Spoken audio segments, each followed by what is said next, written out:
Hi everyone, in this video I want to talk about linked stitches and specifically the linked single crochet.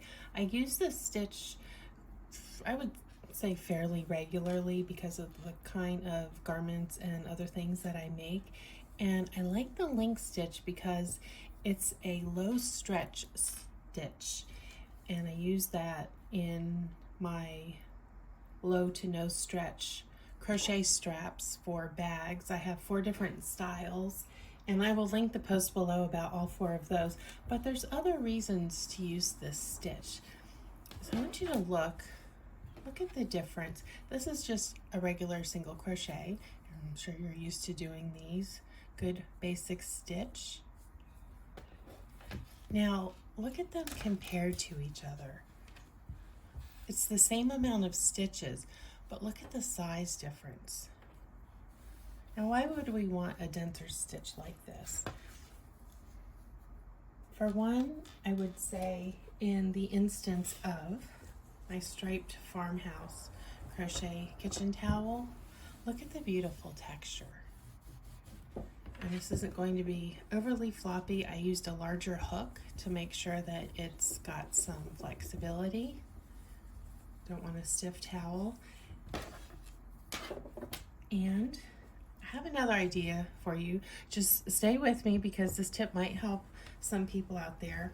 So this is a cotton blanket that I've made, and you see this is a kind of a loosey-goosey just double crochet with some strategic spaces in there.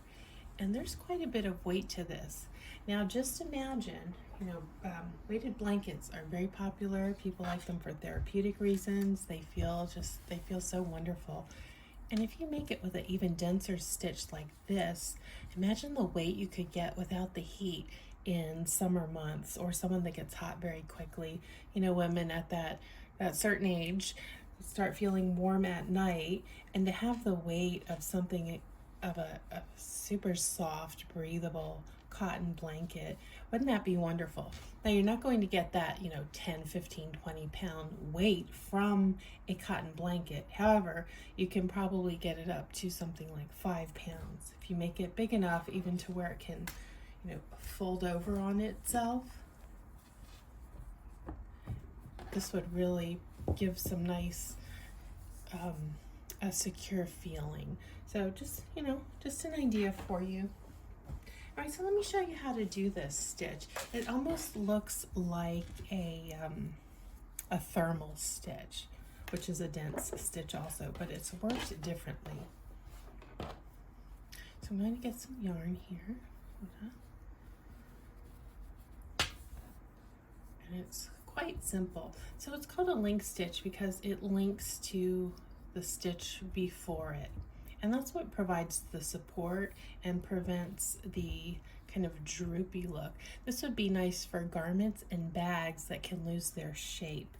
And then you end up a little bit, disappointed with your finished project. So you just chain any number of stitches.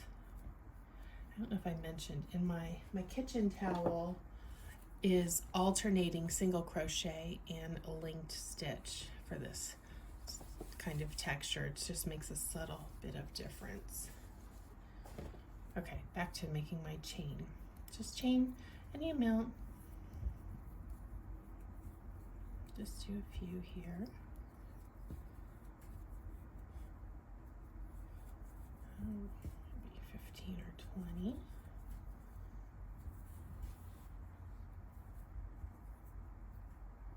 Split my yarn. Okay, so just like you would when working a single crochet first row, you skip that first chain and go into the next one. There I have a single crochet. Now to make it linked, I'm going to insert, I'm going to go into that stitch I just made, or just worked into, pull up a loop, then go into the next one. So that links that first stitch to the next stitch. Yarn over, pull through all 3. Go into the stitch I just worked in, pull up a loop, Go into the next stitch, pull up another loop, then yarn over, pull through all three. Go into that stitch again, into the next stitch, yarn over, pull through all three. That's why this makes a bigger, denser stitch, because you're using 50% more yarn in each stitch. Again, go in there, pull up, loop in the next stitch, yarn over, pull through all of them. And when you're working exclusively linked single crochet, you will get a nice even edge.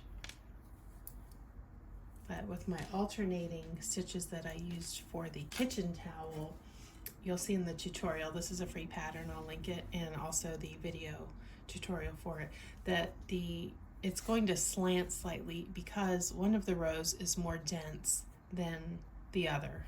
Obviously, more dense, less dense. But you can make it work. And there's a little trick I have in there, and you're going to be putting a border on it anyway, which kind of helps to smooth things out. But I would definitely recommend using something like this for a blanket. Using this is worsted weight soft cotton. I believe it's the Hobby Lobby. I love this cotton, which is a nice soft cotton with a 6mm hook to get that flexibility. Now this is a 5mm I'm using, and you can see with this, there's some movement, but not quite as much as the 5mm with regular single crochet, just because of the linking. And when you go even smaller, you're going to get a much tighter, stiff end result, which is something you might want for a bag or a bag strap, something like that. A garment, maybe not so much. You're going to want it more like this. Okay, so that's how you do the linked single crochet. Tell me if you've tried it, what you would like to use it for, and if that weighted cotton blanket idea appeals to you, if you're gonna consider making that for yourself or your child or a loved one as a gift. Wouldn't that be nice? Who doesn't love a yummy soft blanket? All right, thanks for watching. Give me a thumbs up if you found this helpful, and subscribe. I'd love to see you again.